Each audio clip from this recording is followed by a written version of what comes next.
òun ni Ọlọ́run ti rán wòlíì sí Ẹsẹkáyà àti gbogbo Júdà. So Ọlọ́run rán mi sí ọba yìí, Isaiah 37 verse 33. Nítorí náà báyìí ni Olúwa wí ní ti ọba Síríà pé òun kì yóò wá sí ìlú yìí, bẹ́ẹ̀ ni kì yóò ta ọfà kan síbẹ̀. Ìlérí Ọlọ́run fún Ẹsẹkáyà nígbà yẹn nìyẹn. Ìlérí Ọlọ́run fún wa náà òun nìyẹn, wípé ọ̀tá ò ní súnmọ́ wa, ọ̀tá ò ní ta ọfà lù wá. Níbi tó ti máa jí, tó ti máa ní inú ló mú ẹ, ẹ̀yìn ló mú ẹ, kò ní sí nǹkan bẹ́ẹ̀ ní ọdún yìí. Tó o bá lè kanlẹ̀kùn, Jésù lóun dúró dẹ́nu ọ̀nà.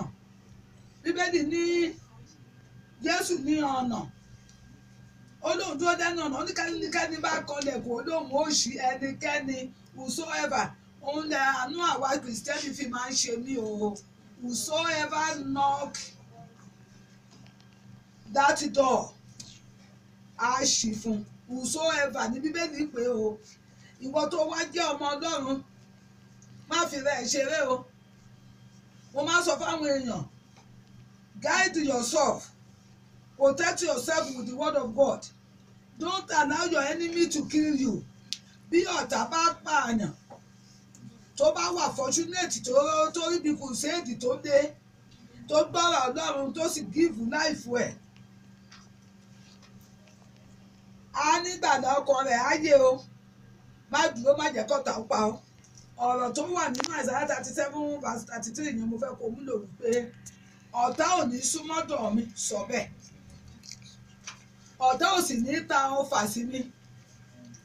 Ọfà ni obìnrin ṣe ń dé marriageable age tí ò lọ́kọ, ó sì lẹ́wà. Ọfà ló mú kí èèyàn jáde kó ní first class kó má ríṣẹ́. Tí ẹni tó ní dual credit tó wà ní dual distinction kó sì ríṣẹ́ kó máa ṣiṣẹ́, kí bàbá àbí ìyá ẹni bẹ́ẹ̀ yẹn máa sọkún lọ́dọ̀ mi kó máa ní ọdún karùn-ún ọmọ yín nìyí first class ló dẹ̀ ní ọ̀fà nìyẹn.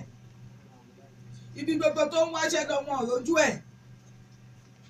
Ó ní ọ̀fà ò ní súnmọ́ mi ní ọdún yìí, ìwọ fi ìgbàgbọ́ sọ bẹ́ẹ̀. Ọmọ bàbá ni àwa ṣe nípa ìgbàgbọ́ nínú Jésù Kristi. Tó gbé bàbá wa lónìí lọ ní ká máa rìn ká máa yan. Bíbélì sọ wípé ọmọ ọba ó ń fi ẹsẹ̀ rìn, ẹrú ó ń gun ẹṣin. Ìgbésí ayé wa gbọ́dọ̀ rí bẹ́ẹ̀. Bóyá òun